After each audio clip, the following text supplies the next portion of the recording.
Tonight, a rather complicated story. A young woman from Boston indicted. Former Boston College student Inyoung allegedly had complete and total control of fellow student Alexander Urtula. Say in the last 2 months of Alexander Urtula's short life, the couple exchanged. Are you reading this nonsense?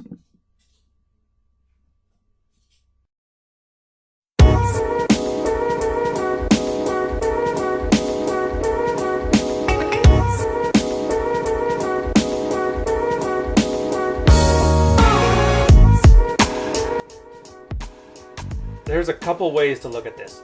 First, why is somebody in downtown Toronto seeing a story about Boston college kids? This thing, in aggregate, has a horrible effect on a lot of men. Since just about every situation where a boy murders a girl or a girl murders a boy, it's made front page news across the globe, and everybody gets the impression that the world is full of woman haters, wife beaters, and psychopath chicks. I guess the story of Susan, 35, leaving her husband for another man and amicably agreeing to split the assets doesn't have the same punch as something like this. It's something I keep in mind whenever something like this makes its way to me. I say it that way on purpose because I don't really read what passes as the fifth estate, especially once I realized it was never about informing me, it was about monetizing my attention span. Irony noted, by the way. Subscribe if you like content like this. Sign up for Patreon for private and unfiltered strategy for you to navigate the current sexual marketplace, whether you're married or not. End of irony noted.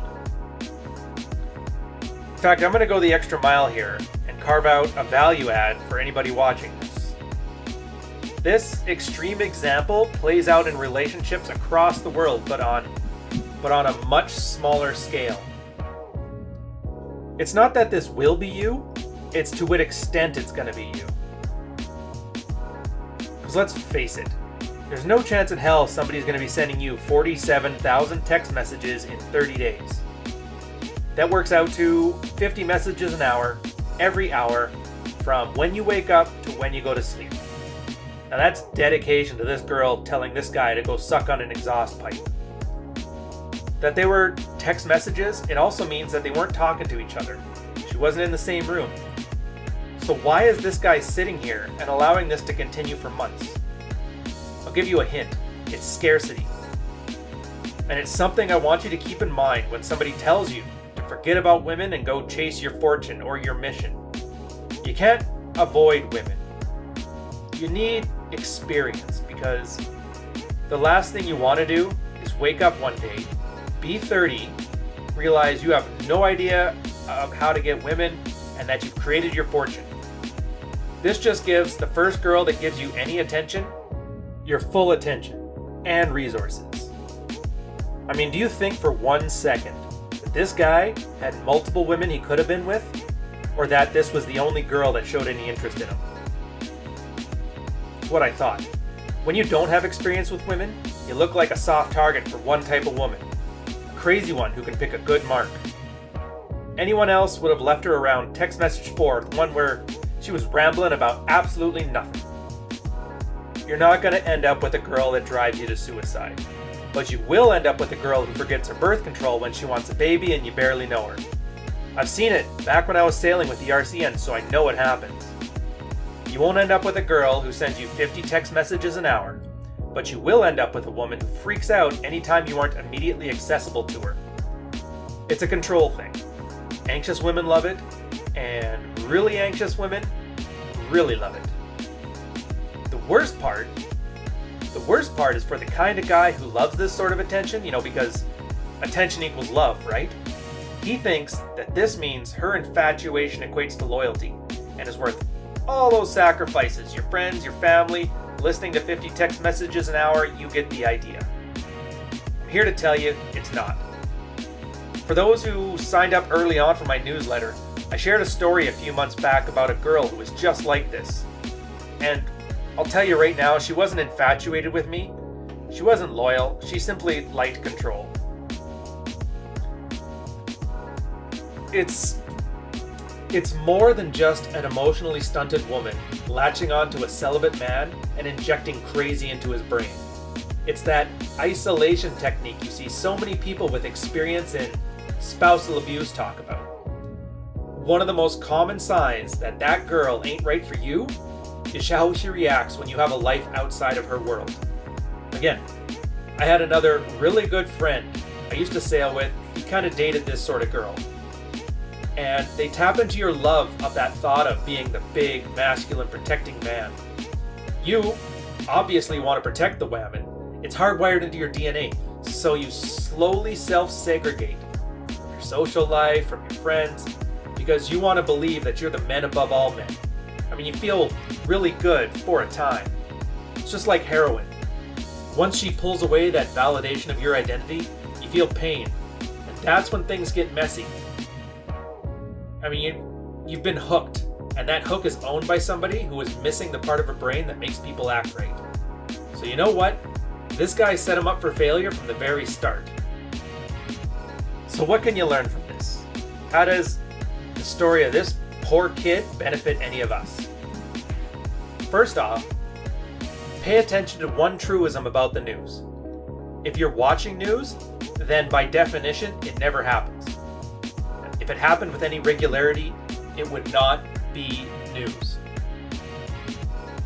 There's a reason that you have to find out a story about somebody half a world away in order to see a criminally crazy chick. It's that they aren't that common. And neither is the guy who has zero experience who falls for her feminine charm. Second, people can get suckered by this only if they have the greed or the fear attached to it. In this case, greed is the narcissistic fantasy.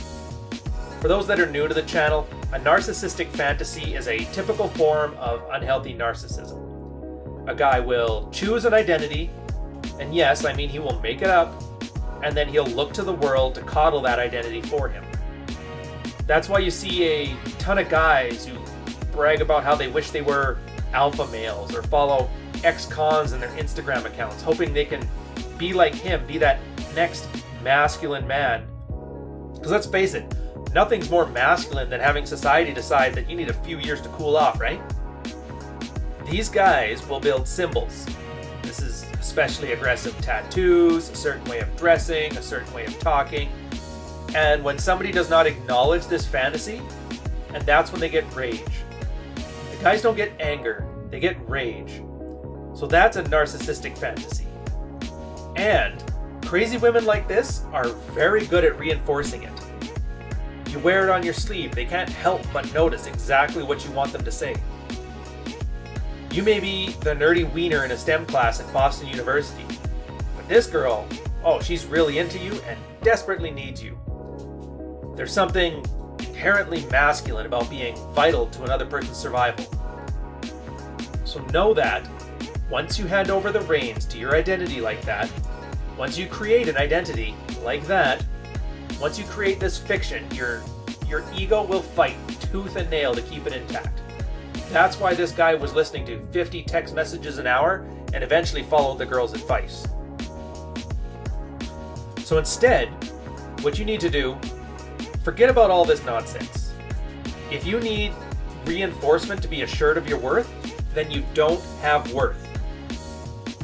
Let me say that again. If you need reinforcement to be assured of your worth, then you don't have worth. I have an article on my blog, it's worth reading, where I talk about all those rites of passage and how I realized they're all fantasies. I mean, I lived on a ranch, I wasn't a man because of it. I was in the military, I deployed to the Middle East, I didn't come back more of a man.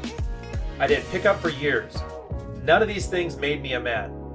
The only thing that made me a man was ignoring the question altogether, doing my thing, and refusing to let others feed my ego in order to get something from me for nothing. And that's the lesson I wanted you to take from this poor schlub. He had no idea what he was doing, and so he let others define his worth for him. The problem is, the only one who's interested in the kind of guy without worth who needs these kind of affirmations is the kind of person who's looking to manipulate him against its own best interests. And to a lesser extent, this works marvelously well on little things. Normal guys, little things. A girl on a date with you while she's checking her phone and you're trying to have a conversation, a little bit of that. I mean, you don't need that. Thank her for her time. This isn't working out for you. Pay your bill and leave without saying anything else. Is your wife calling you an overgrown child because she's having a bad day? Well, you weren't put on this earth to light yourself on fire to keep others warm. Find something better to do. As you start to act in your own best interests, as you start to look for the value add in other people interacting with you, as you ignore this need for an external identity, you're going to learn the only thing that matters to you is what you can offer to others and what they offer you in return. And the chance of you even getting a hint of this craziness drops to 0 in your life.